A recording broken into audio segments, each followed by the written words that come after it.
दोस्तों, कैसे हैं सभी लोग। दोस्तों आज का टॉपिक हमारा DEd SC IDD first year से रहेगा।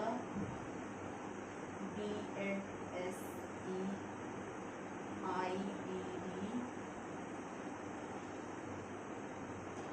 फर्स्ट ईयर से रहेगा। कोर्स है हमारा course first introduction to disabilities, और इसमें हमारा टॉपिक है यूनिट से 1.3 से टॉपिक है हमारा define categories, benchmarks, disabilities and the legal provision for PWD in India.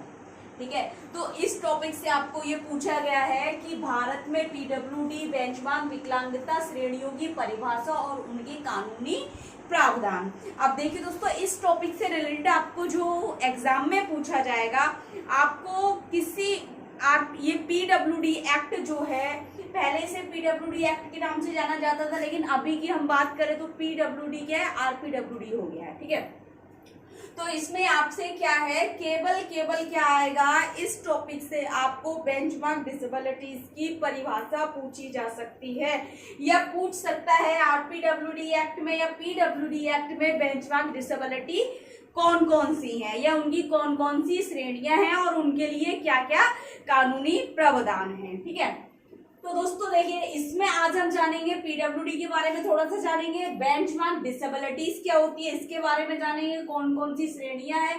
परिभाषा जो है आपको बताने का, अगर मैं बात करूंगी जो डिसेबिलिटीज के प्रकार है, परिभाषा बहुत कुछ करा चुके हैं हम लास्ट क्लास में, लास्ट वीडियोस में देखेंगे तो ठीक है ना। तो परिभाषा को छोड़ते हुए हम बाकी का सब जानेंगे कि इस टॉपिक से क्या क्या रिलेटेड है। ठीक है, अब देखिए दोस्तों, सबसे पहले हम पीडब्ल्यूडी के बारे में जान लेते हैं। पीडब्ल्यूडी क्या है? ठीक, person with disability, equal opportunity protection of rights and full participation act 1995। एक नंबर में आपको इस टॉपिक से आ सकता है पीडब्ल्यूडी को पूरा विस्तार कीजिए, या पीडब्ल्यूडी का पूरा नाम क्या है, विकलांग जन अधिनियम का पूरा नाम क्या है, दिव्यांग जन अधिनियम का पूरा नाम क्या है, तो आपको पता होना चाहिए। इंग्लिश में ये हो गया, हिंदी में हो गया आपका दिव्यांग व्यक्ति समान अवसर अधिकारों का संरक्षण एवं पूर्ण भागीदारी अधिनियम 1995। ठीक है, अब देखिए दोस्तों, इस अधिनियम के अंतर्गत बेंचमार्क डिसेबिलिटी की श्रेणियां कौन कौन सी, और बेंचमार्क डिसेबिलिटी क्या है। ये जो बेंचमार्क डिसेबिलिटी आ रहा है, ये वो डिसेबिलिटी है या डिसेबिलिटी का प्रकार है, आखिर बेंचमार्क जो शब्द है उसका अर्थ क्या है, इसके बारे में भी बताएंगे। ठीक है, देखिए दोस्तों, यह अधिनियम जो है पीडब्ल्यूडी, जो कि अब क्या हो गया है, आरपीडब्ल्यूडी हो गया है। ठीक है, आरपीडब्ल्यूडी हो गया है। यह अधिनियम भारत सरकार द्वारा 12 दिसंबर 1995 को पारित किया गया था। ठीक है ना, 12 दिसंबर 1995 को पारित किया गया था। एक नंबर में आ सकता है पीडब्ल्यूडी कब पारित हुआ, तो आपको पता होना चाहिए 12 दिसंबर 1995 में पारित हुआ था, लेकिन 7 फरवरी 1996 में यह अधिसूचित किया गया, यानी कि लागू किया गया था, और यह सुनिश्चित किया गया था कि दिव्यांग भी राष्ट्र निर्माण का एक हिस्सा है। यानी कि जितने भी व्यक्ति हमारे दुनिया में या भारत में, हम कह सकते हैं हमारे देश में जितने भी दिव्यांग व्यक्ति हैं, वो भी एक राष्ट्र निर्माण का एक हिस्सा है, सहभागी है, सहयोगी बन सकते हैं, है ना। कह रहे हैं इस अधिनियम का उद्देश्य दिव्यांग व्यक्तियों को सुविधाएं प्रदान करने के लिए केंद्रीय और राज्य सरकारों, स्थानीय निकायों का दायित्व निर्धारण करना है। यानी कि पीडब्ल्यूडी का जो उद्देश्य है वो दिव्यांग व्यक्तियों के लिए, ठीक है ना, दिव्यांग व्यक्तियों के लिए सुविधाएं प्रदान करना, केंद्रीय और राज्य सरकारों, स्थानीय निकायों का दायित्व निर्धारण करना इनका मुख्य उद्देश्य रहा है। ठीक है, फिर कह रहे हैं जिसमें वे देश के उत्पादक व उपयोगी नागरिकों के रूप में समान अवसर के लिए भागीदारी कर सके। ठीक, यह एक महत्वपूर्ण उपलब्धि है जो कि दिव्यांग लोगों के ये समान अवसर सुनिश्चित करता है। यानी कि ये जो एक्ट है ये दिव्यांगों के लिए समान अवसर सुनिश्चित करता है, चाहे वो रोजगार में हो, चाहे वो शिक्षा में हो, चाहे समाज में हो, समुदाय में हो। ठीक है, XYZ किसी भी चीज में हो, वो क्या है, समान अवसर, एक सामान्य व्यक्ति के जितने भी अधिकार हैं उन सभी अधिकार को अधिग्रहण करता है, और सभी का हिस्सा है कौन, दिव्यांग व्यक्ति। ठीक है, फिर कह रहे हैं इस अधिनियम के अंतर्गत बेंचमार्क डिसेबिलिटी विकलांगता निबंधित है। अब देखिए दोस्तों, बेंचमार्क डिसेबिलिटी है क्या। अब बेंचमार्क डिसेबिलिटी कह रहे हैं निम्नलिखित है, तो बेंचमार्क डिसेबिलिटी क्या है, कौन कौन सी बतानी है, या हम कह सकते हैं बेंचमार्क डिसेबिलिटीज बोल सकते हैं, या पीडब्ल्यूडी एक्ट के अंदर कौन कौन सी विकलांगताएं आती हैं, या इसके पीडब्ल्यूडी एक्ट जो है आपका दिव्यांगजन अधिनियम जो है, इसके अंतर्गत कौन कौन सी विकलांगताओं की बात की गई है। तो देखिए, सबसे पहला दृष्टि अक्षमता यानी कि विजुअल इम्पेयरमेंट या विजुअली हैंडीकैप, ठीक है। दूसरा हियरिंग हैंडीकैप, तीसरा लो विजन, ठीक है। चौथा मेंटल रिटार्डेशन या इंटेलेक्चुअल डिसेबिलिटी, ठीक है। Mental illness, locomotor disability, leprosy good person, ये सभी शामिल है। यानी कि 1 2 3 4 5 6 7 प्रकार की दिव्यांगताएं दिव्यांगजन या विकलांगजन अधिनियम के अंतर्गत आती हैं। ये क्वेश्चन आपको 1 नंबर में पूछा जा सकता है कि पीडब्ल्यूडी एक्ट के अंतर्गत कौन कौन सी विकलांगताएं आती है, तब आपको ये 7 विकलांगताएं बतानी है। और यदि ऑब्जेक्टिव टाइप क्वेश्चन में पूछा जाएगा जहां पर 7 आपका कहीं भी ऑप्शन दिया होगा, आपको वहां पर टिक करना होगा, ठीक। अब देखिए दोस्तों, बेंचमार्क जो हम बार बार इस टॉपिक में आ रहा है, बेंचमार्क बेंचमार्क, ये शब्द क्या है, बेंचमार्क का अर्थ क्या है दोस्तों, बेंचमार्क विकलांगता है क्या। तो देखिए दोस्तों, बेंचमार्क क्या है, बेंचमार्क विकलांगता से तात्पर्य पीडब्ल्यूडी एक्ट 1995, ठीक है ना, पीडब्ल्यूडी एक्ट 1995 के तहत मान्यता प्राप्त किसी भी प्रकार की कम से कम 40% यानी कि 40% विकलांगता से है।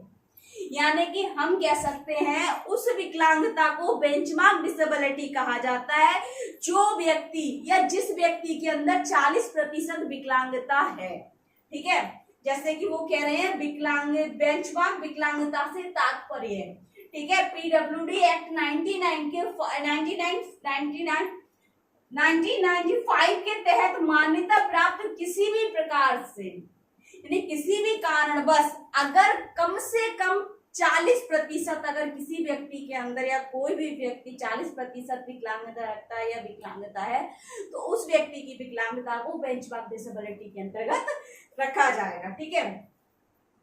फिर देखिए नया जो इसका, अब ये नया अधिनियम आरपीडब्ल्यूडी एक्ट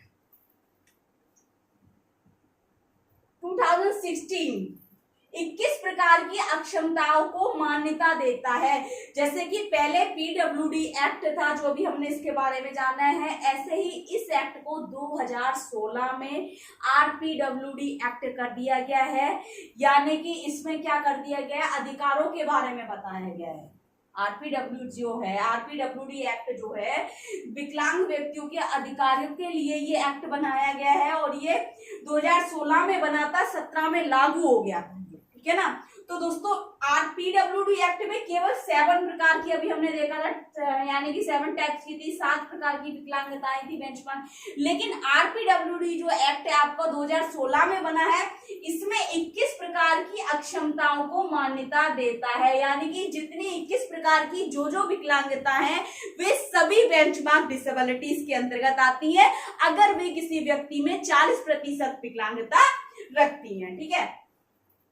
कह रहे हैं इसीलिए बेंचमार्क विकलांगता की श्रेणी में आने के लिए एक व्यक्ति के पास कम से कम 40% विकलांगता होनी चाहिए, जैसा कि उसके विकलांगता प्रमाण पत्र या यूडीआईईडी कार्ड में उल्लेख किया गया है, ठीक है।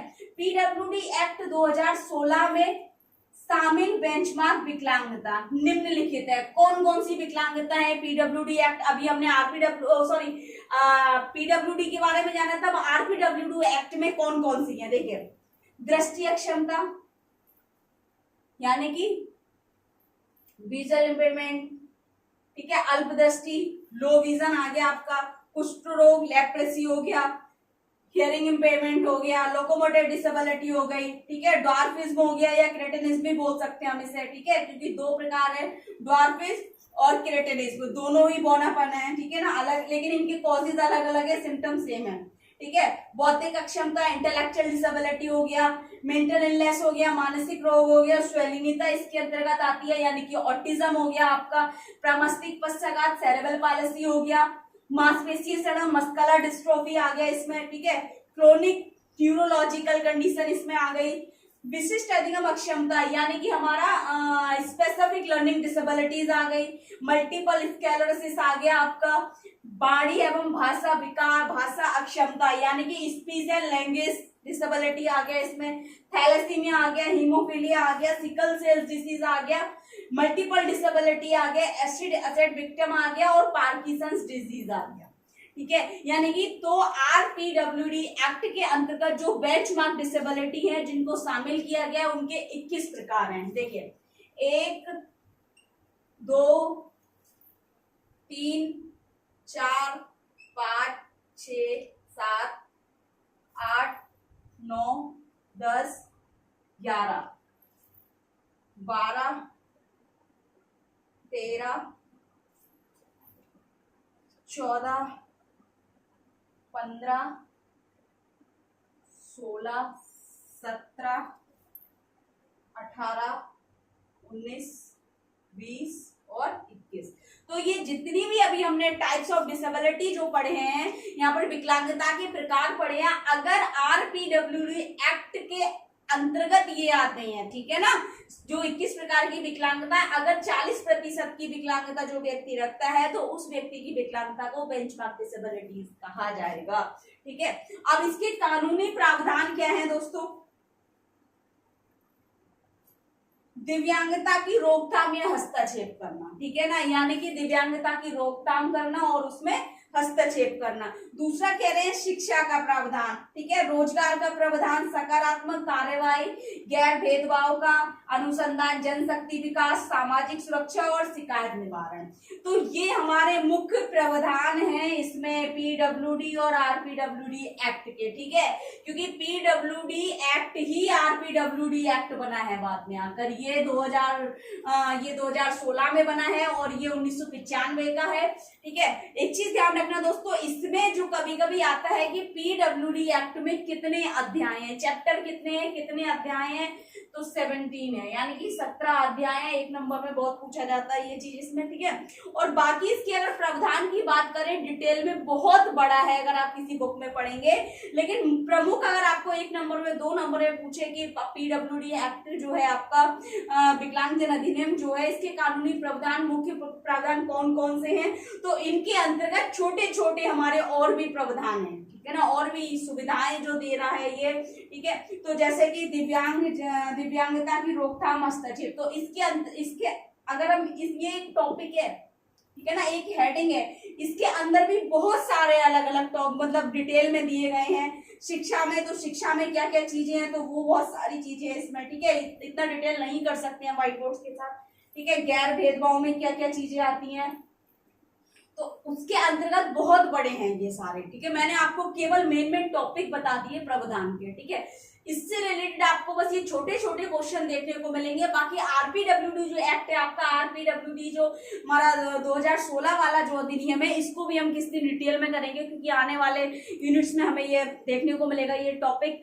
बाकी इससे रिलेटेड अगर आपको कुछ समझ नहीं आ रहा है, कुछ डाउट लग रहा है या कुछ पूछना है, तो कमेंट बॉक्स में जाके कमेंट करें। ज्यादा से ज्यादा वीडियो लाइक करें, चैनल को सब्सक्राइब करें, बेल आइकन को प्रेस कर दें ताकि नेक्स्ट आने वाली क्लास आप तक पहुंचती रहे दोस्तों। Thank you.